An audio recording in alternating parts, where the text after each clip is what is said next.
Good morning. Good morning. A round of applause for the team that put this event together, Brother Wale, the team, you know, young visionaries, thinking global, taking action local. That's a very positive thing. And for all of you for coming out on a nice day, you know, Saturday, sun in Seattle. So, oh, we got the wrong view here. There we go. So my name is K.Y. King Garrett. I'm a third generation community builder here in Central District, Seattle, but lovely Africatown. And so I'm just gonna take a couple minutes to share about what Africatown is about. But before that, I would like to acknowledge that today, May 19th, is the 93rd anniversary of a great Pan-Africanist who was Malcolm X, or Omowale El-Hajj Malik Shabazz. He was given the name Omowale in Nigeria when he went there, and it means the sun comes home. So he followed, worked closely with great Pan-Africanists like Kwame Nkrumah, following the tradition of Marcus Garvey that said, you know, Africa for the Africans, and Africans must work together wherever they are in the diaspora to support the development of Africa and themselves. And so, I guess, what is it, Africa when? Africa. All right, all right. So this is just a couple months ago, Accra, Ghana, when I see the black star, you know, in the square and in the flag. I think that black star represents everyone in this room when they think about the concept of Pan-Africanness and us really tapping into our own abilities and light to provide a path forward for people of African descent. Just a little about our community here. In 1882, William Gross was a pioneer, a black pioneer here in Seattle, bought 12 acres of land from Henry Yesler in what is the Central District, and that established the Central District as a place for people of African descent, black people, to settle. He began to partition off his land, which allowed people for us to grow a community. The very first resident, actually, black resident of Seattle was a man by the name of Manuel Lopez, and he was actually from Cape Verde. Any Cape Verdeans in here today? So off the coast of West Africa. So the black presence in Seattle, I guess from the very first resident, was one of the African diaspora, and I think that's important to know. So William Gross and those early pioneers were followed by many others. Particularly around the World War II times, black people, like my grandparents, came from the South, post-slavery, sharecropping, very hostile society. Basically, at that time, they were Africans who were refugees of the transatlantic slave trade, and when they left the plantations, they were landless, really nameless, languageless. You know, we have really been disconnected from our mother country. And so it was very hostile in the South, and so they came to the North seeking sanctuary and refuge and better quality of life. Over time, we grew in that community, but still were not acknowledged. When you look at this, this is the International District, Chinatown, and you can see a clear acknowledgement of the people having a mother country, having a culture, and having an identity that is valued or recognized, whereas for our community, we have not seen that same type of recognition of us having a mother country. The original Africatown was actually established in 1860, just outside of Mobile, Alabama, by Africans who had been brought from Africa and had been it was after slavery had been abolished legally, people were still sneaking Africans into the country to make them work. And this particular ship was discovered, and they were settled, but they were not able to go home. So the place that they settled was called Africatown. We see a lot of building in our city today, but we don't see our community growing. It's actually being gentrified and displaced. And so our response to that was to begin to design a plan for ourselves and build things. That was a groundbreaking for our first building on 24th and Union. The Liberty Bank building honors the first black bank built in Washington State. These are designs actually done by students here, and so when we think about how do we bring our brilliance to build Africa wherever we are, I just wanted to highlight that. And this is a project that we're working on to create an innovation hub right in the Central District on 23rd and Yesler, Africatown Enterprise Innovation Center, and a place where we go to bring our brilliance together to address our problems that we have. And this would be the epicenter of an Africatown Cultural Innovation District. Again, really building our community based on our assets, our brilliance, inspired by our past. We've come together, to design the community, taking references from our history, whereas the first architect was an African named Imhotep. So we don't always have to reference other people's cultures. We can reference our own. Benjamin Banneker was an urban planner who planned Washington, D.C., and we're now working to transform a community and do a pop-up market right on 23rd and Union to give a vision of what we want to see, and we invite people to be involved with that. We have an Imagine Africatown design weekend coming up, and so our festival, if you're interested in being a part of any of those things, this is just a little bit of introduction to Africatown. So thank you.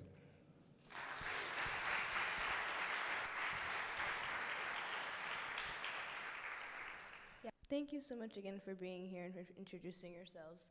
So the first question I will be asking is for Wai-King. My first question is, as the founder of Africatown, how did you navigate getting Africatown not only to be recognized by the greater Seattle community, but also getting them to see the vision enough to move forward with it, specifically by local government officials? Okay, thank you. So I wouldn't say I'm the founder. As you saw, there was Africatown was established. I think what we're doing is the same, continuing the legacy of Marcus Garvey, Kwame Nkrumah, who said when Ghana became the first independent nation to get freedom from colonialism of the Europeans, that the independence of Ghana by itself meant nothing without the total liberation of the continent of Africa. And we think that that also applies to Africans throughout the diaspora being free from oppression as well, and being free to recognize and realize the human rights that are established to all. So I just want to say that I just made the choice to be a vessel for these values and these principles and this work at this particular time, but we definitely stand on the shoulders of our ancestors and those who have come before us, and many who I did not name. But our work here was first to start with a vision that was asset-based. In other words, many times when our communities and when we are defined, it is based on deficits of what we don't have, of poverty across different things. No different than when Africa is presented to the world, it's presented based on deficits of starvation, of civil war, of need for aid, but yet this is the birthplace of civilization, which has given the world so much and continues to do so today in terms of its resources, and us, me being a descendant of what we call the stolen ones, who were the resource that came to this land and applied our abilities and energies and blood and sweat and tears to make this the greatest or the wealthiest nation as it is now in terms of the labor capital for 300 years. So our work was just really to lift up the fact that people of African descent, black people that were here in the Central District, had contributed much to the development, but yet we were not really capturing the benefits of that to allow us to be sustainable. One of the largest companies in the world that is based here is based on a part of African culture. Can anybody tell me what that is? Clearly, Starbucks, right? It's not just a coffee bean, but it's really the Ethiopian coffee ceremony, right? The social aspect of the coffee that they've been able to monetize, on a major way. So again, our vision for Africatown is to take all of our best, our brilliance, our beauty, and have a community designed based on that, and to basically, what would it mean to have a community that, you know, brings Egypt, Timbuktu, our experience here, whether it's Motown or the Harlem Renaissance, the Afro-Brazilian, the Afro-Caribbean, what would it mean to have a community that's built off of that? And we presented that vision, and it began to, and the first part was to just overcome that initial negative reaction to the word Africa, right? So that was the first step for us, to have a bold vision that everyone can see how they benefit from, because everyone on the planet Earth has benefited from the contributions of people of African descent. Thank you for that answer. I think a lot of us can relate to the idea of trying to bring Africa into more positive connotation and a positive light, so I think a lot of us can relate to that. Thank you again. So my next question is for Eric. You spoke on it a little bit about Cheerful Hearts Foundation, but what exactly motivated you to start the foundation? And if you could speak about how that process started about and what it looked like to get it off the ground. Okay, well, thank you. So I grew up in a rural community in the central region of Ghana, and I would say I was fortunate to come from like a rich home in a village. It's not like a lot of money, but it was good enough to be able to take care of yourself and be able to support other children in our community. I would say my dad is one of the most generous persons that I've met in my life. So he had a timber company, and part of the profit from his business was used to give scholarship to other children in our community who were not able to go to school. And when my father died, his brother inherited his business, and he was not really interested in giving money back to the community. So it happened that we had to stop the scholarship that we were giving to other kids from my community. The sad part was that we were able to go to school because my dad was generous to other people, so a lot of people were happy to support us to go to school, me and my 3 other brothers. So when I was in second year high school, I came back home and my mom was still very worried about how we are going to school, but my friends are coming home and we are not able to explain to them why we can go to school and they cannot be sponsored. So we became poor overnight, just to say, and we could not support any more people. So I promised my mom that as the first of the family, I will make sure that I will give back to the society when I grow up or when I get any good job. And not only that, but I also believe that education helped me to live to what I really wanted to do, even though I've not gotten there. But it helped me to be able to understand the world better, understand circumstances around me better, and be able to live to what I really want to do. So I moved from the village into the city, and closer to, I don't know if you know Kasoa, for instance, those who have been to Accra, Kasoa, there are some 3 fishing communities over there that have a lot of children being involved in trafficking or working in the fishing industry. And the problem with that is they get drowned in the process, right? They get drowned when they are fishing. And so a lot of kids are dying from the fishing industry. And they're also not getting the chance to be able to go to school. They get on the water body for days because they go offshore for many days. And it's horrible, especially when they get injured. Some of the kids are beaten when they are going for fishing. And I'll show some of these videos in the next session. And so I felt like, what would my life be if I was in a situation like that? And so that was the time that I felt like there is the need for myself and a couple of my friends to step up and then do something to help the kids. The fortunate part was that the year I decided to do something, I got an appointment with the State House of Ghana to serve as a district agronomist. So I made some money, and then one of my friends called Bright also was willing to, be part of this so that we can all give back to these kids from this community. So basically, that was what inspired us. But we gave the name Cheerful Hearts because we wanted to put smiles on the hearts of people. Thank you. Thank you. So my next question is for Adaobi. You mentioned you were involved with progressive legislation campaigns in Nigeria. How was it getting off the ground, and what were some primary issues you faced when enacting these campaigns? So basically, for anybody who is thinking of engaging on policy development engagement back home, one of the major things to start with is identifying a need. So not just we want to pass a legislation for passing a legislation's sake. I'll give an example. I work as the coordinator for CEDAW, I'm sure, okay, which is Convention on Elimination of All Forms of Discrimination Against Women. That's a global convention. And part of the provisions of the convention is to ensure that any state party that has signed and ratified the convention has a national law. And what does that entail? It means that there is a national law that reflects the provisions of whatever convention that is passed by the United Nations. So that convention was passed by signed and ratified by Nigeria, but hasn't been domesticated. So domestication means it needs to be made a local or national legislation for it to apply in our country. And that also applies to other areas.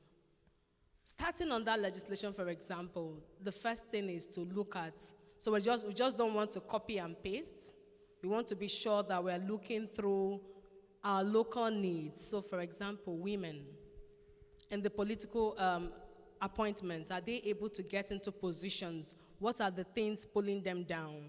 So being sure that the legislation we are proposing has effective capturing of all the things that we have noticed lacking. So first step is a baseline study. So a baseline study entails going to the communities, talking to people, and being sure that the law you want to propose has a need and will solve a need. So that's what we do. Then apart from that, you move to the next stage, which is who do you want to be the sponsor? Is it going to be a state law? Is it going to be a federal law? If it's going to be a state law, that means you need the State House of Assembly. If it's a federal law, you need the Senate. So who is going to be the champion of this law? Then you can approach the legislature or the senator or whoever.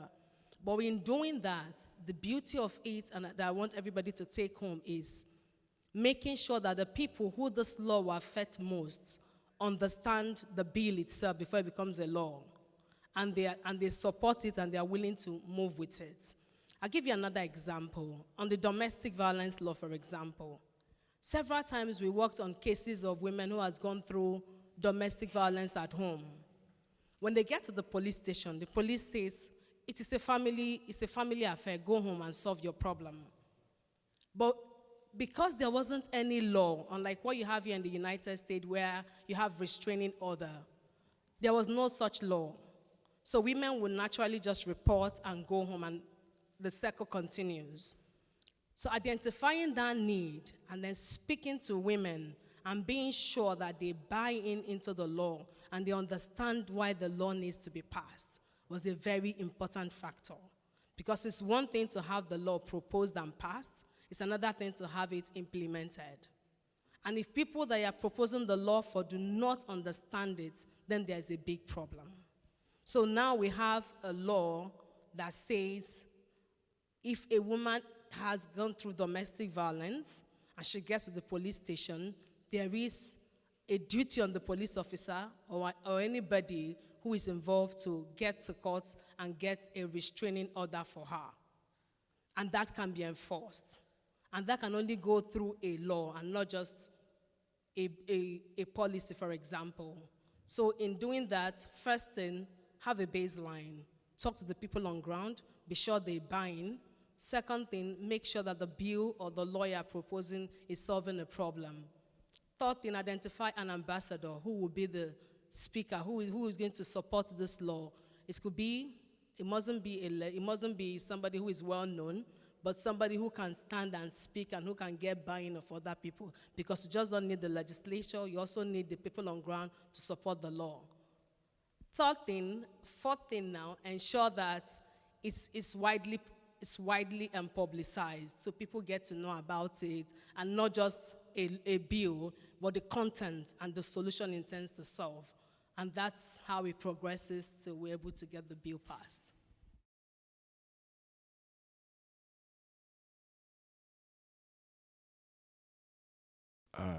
I think the sister just explained the process very eloquently. I think it's the same as, you know, looking at the needs of the community, listening, observing, and looking at how other people have solved the problem as well, and thinking if there's something that can apply to your situation. As far as policy change, since we've been here,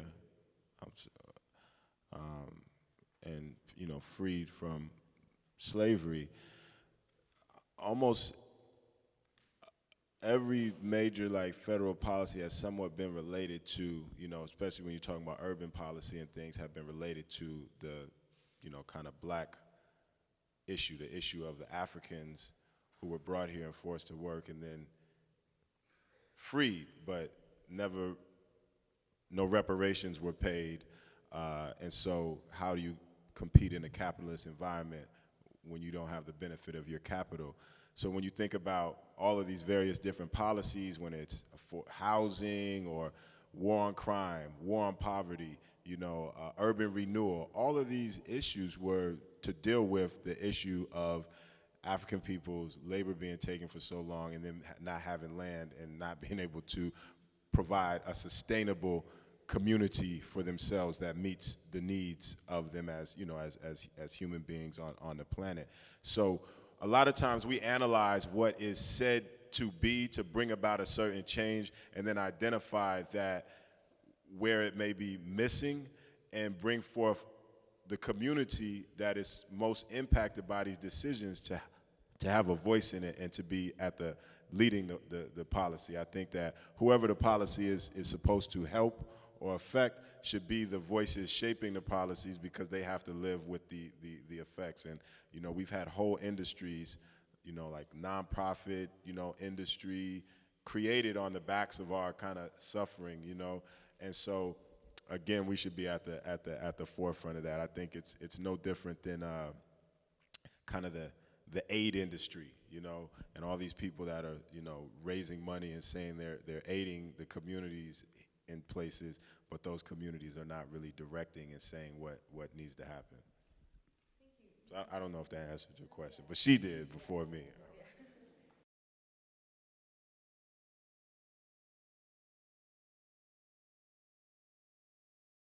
Well, thank you. I will speak from Patriots Ghana's angle, and thank you for talking about Kwame Nkrumah, because he is the inspiration behind Patriots Ghana. So I remember 4 years ago, I was at a youth conference in South Africa, and one of the UN rapporteurs mentioned that 2/3 of funding that goes into Africa goes into people's pockets. And so for me, I believe strongly that the problem comes from the beginning. It's the mindset. So if we can change the mindset of the growing youth, that will help. So for instance, we work with the university students in Ghana. Like, we have Patriot Ghana almost on all the university campuses in Ghana. And the idea is that when people go into the communities to really identify the problems and challenges that the communities face and find solutions to them, they get more passionate about the problem and also about serving the people. And so when they take up leadership positions, it's easier for them to be able to use resources in any capacity or in any position that they hold to be able to support the local people. I'll give a typical example. The Kwame Nkrumah University chapter of Patriots built a whole ICT center for a community that has never seen computer before. Like, students have never seen computers before. You know, when they went to the community and really felt like, wow, this is a huge problem, right? Because if you're in the city, you really think that the whole country is all about Accra, or it's all about Lagos, or it's all about something else, right, in the big cities, but it's not. Students, especially those who are going to take up leadership position, need to be inspired first. They need to see how individual actions affect the overall development of our country. And when people begin to connect with that, they begin to change their way of thinking. In the past, every year we organize leadership training for members of the Patriots, those who are recruited to be on the team.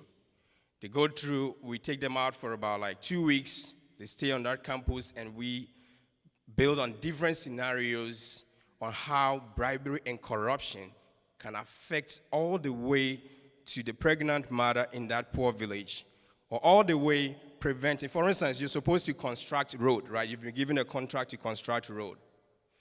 Now, you give 50% of that money as a bribe. You're using 50% to construct the road, or maybe 10% to construct the road. It's going to be a shoddy work. In a few weeks or months, the road is in a bad state again. Nurses are not interested in going to the rural communities to go and serve the people. Neither teachers, lawyers, or all the professionals that you need to go into these villages to support them. So I still strongly believe that there is the need to inspire the young people to see how our individual actions affect the overall development of our countries. Thank you. Okay, thank you. Building up on that, so I like the perspective about mindset. But I am of the school of thought that inspiring people is good. Trying to change mindset is perfect. But I don't know whether we're in the 22nd or 21st century now, where there are tools and mechanisms that can make things work. And that's what I want to inspire everybody here. What are the tools that they have here that you are seeing that you can actually bring back home? Not copy-paste, but if, for example, there is procurement to be done, are there mechanisms, are there checks and balances at the onset that can check things from the beginning? So if there are such tools, I believe that even though you want to give bribery, you want to do corruption, it can be checked. And that can only be done by creating transparent tools, creating tools for accountability, creating tools for monitoring and evaluation, so that in that way, no matter the spirit of corruption that is in you or born with you, because the mechanisms are there, because the tools are there and can check it from the onset. So if we are going to give a contract, are we advertising it openly? Is everybody seeing it? Are there online tools that can be monitored when a contract is given? So right now, organizations are going into transparency and monitoring of contracts, creating infographics of how things are working. So a contract has been awarded to this person. How much was given to him? Let it be public. What has he done with it? Let it be public. It's because of the shoddy and lack of tools and lack of data that is causing a lot of things that are going wrong. So I really believe that we need to start developing tools, start developing mechanisms, start developing things that can check accountability and governance, and that will go a long way to reducing the human issues that we have in our system.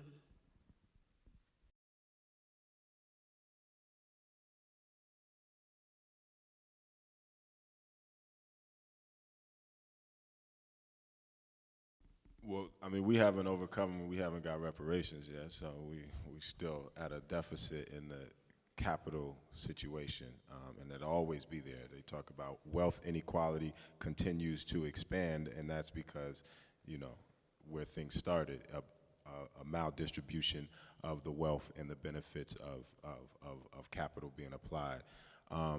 But given that African Americans just in America spend over $3 trillion a year, so there's a significant number of resources that are circulating. We saw the Black Panther movie just do over $1 billion.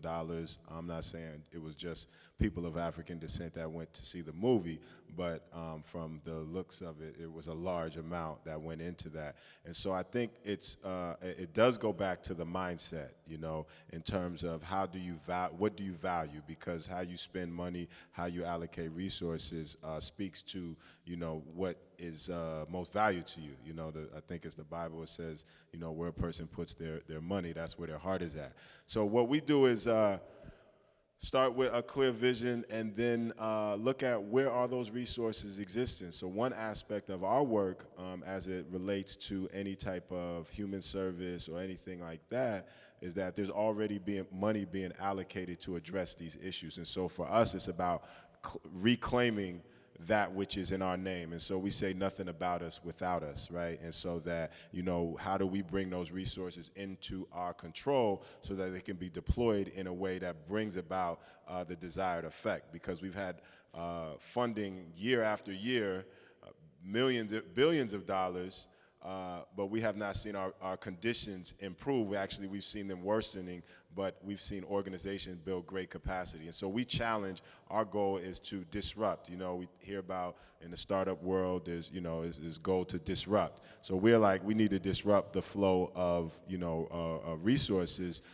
in terms that are being deployed to address these issues. Africatown is really about circulating, creating economies that are sustainable in our communities here, and we think that is also going to be very important that we are connected with the continent of Africa. We have access to resources here. We have experiences here, being here 500 years, you know, being in a post-industrial society and really participating and managing that for all of these years at every level, from government to corporate. We've been involved. If that is connected with the immense resources, both the natural land resources and the human resources that are in Africa, there's a lot that can happen out of that towards the sustainability of the continent as well as Africans outside of Africa and throughout the world. I'll speak to you an example of when we started Cheerful Hearts. So a lot of people were like, how, you don't have a lot of money, how are you going to set up this organization and run by yourself? I think when passion comes and you have an idea, I would say start very little. It doesn't matter. Have the plan in place. You need to have a full plan. What is it that you have? What resources do you need to be able to get there? I would say that because when you start from the little, like me, myself and my friends, we started little. We were giving a scholarship to about 5 children every year. We started like very little. But we had a huge plan of how we want to really support the community. We haven't completed the whole idea. But guess what? Even when it's bigger and you have the idea, other people tap into it through partnership. So I'll give a typical example. We have some past students from UW who helped us to establish a youth development center in one of the fishing communities that is training 72 girls on different entrepreneurial skills, right? That wasn't our funding. That wasn't our money, but it came through partnership. And they were interested in being part of it because they saw a clear plan and a passion behind what we want to do. I've always had this in mind, that never give up on anything until your bones are rotten. So having a clear plan, I think, is the most important thing, and start very little and partner with people. But also be careful of who you partner with. Yes. I think he has actually said it all, starting small. But also employ everybody here that you may not really have the big money. We shouldn't wait till we have all the money that we are looking at. If you search the internet, you will find an organization in Africa you want to affiliate with.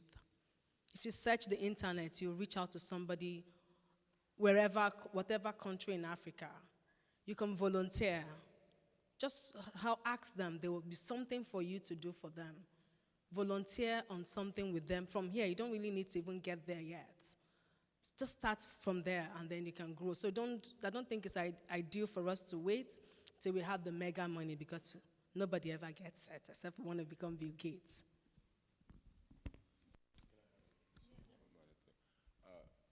Just back to the mindset thing, is that money is actually not scarce, right? Money is there. What is scarce is, big ideas with the ability to execute. So back to the plan, if you can execute on the small level, do what you can with what you can, you will begin to attract more resources. And also, money doesn't get things done. it represents other resources, right? And so if you have a bunch of people to do something, you may not need money. You need to organize those times and minds in a certain way to get those things done. And so it's also, I think, how we think about things is very important.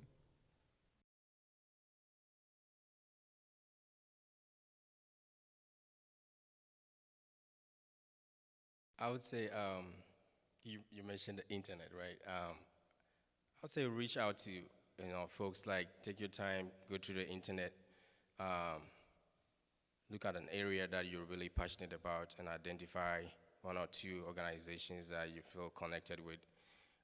Reach out to them, but do some due diligence. Find out more information about them, and be sure that any partnership or investments will go directly to the target population that you're looking forward to supporting. And I also believe that you can still be here and still help, because I know people who live in Seattle that actually like helping building schools in Ghana and other parts of Africa. And once in a while, they go there to check on the project. So I think that just reaching out and identifying some good organizations will be very helpful. And some of us are here, you can easily reach out to us. We can share ideas. We are part of some coalitions that have a number of organizations that we can share with. We have some other networks that we can also share with, because we are Africans and we are all black folks, and we need to connect with each other. I believe we are all family, right? So we can all share ideas. Even if, for instance, it's not in the area that I'm working or in the area any of us are working, it's so easy to point out, hey, this is the person that I also know working on this kind of projects, and then we introduce each other. Thank you. So I know that here there are lots of little funds for international work. As a student, I know you can access funds to at least travel to some country and just do little work. My advice will be that if you can access such funds, very good. If you access them when you get back to Africa or any country you're interested in Africa, be able to listen. Don't think because I live in America, I know it all. Because the needs are different, the horizons are different. What has worked in America may not work totally the same way in Africa. But being able to be attentive and listen more to the people that you want to engage. So first is, what is that issue I'm passionate about? What is that issue that I think I want to engage in? Is it rights-based? Is it development-based? Whatever the issue is, identify it. If you cannot visit the country, you can just from here write to an organization that is working on that. And like I said before, you don't need to have the whole money. It could just be your time.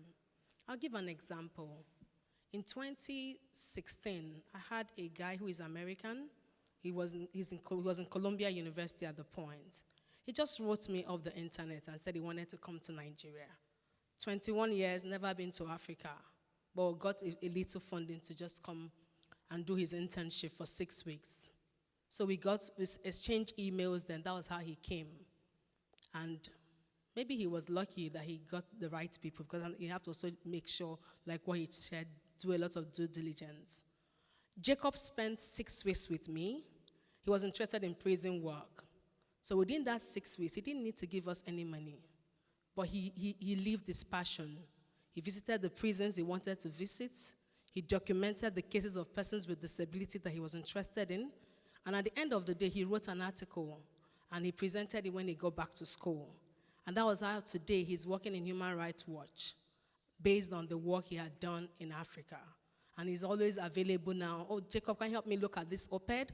He just looks at it, amends it, and then we publish. Oh, Jacob, we're doing this. Can you help us research on that? He's available to do that. So it mustn't really be money, but it could just be your time. What is that skill you have?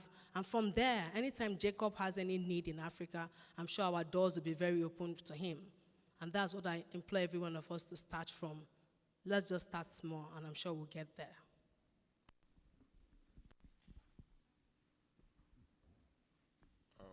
you spoke about Kaswa. So there's a brother that is from Seattle.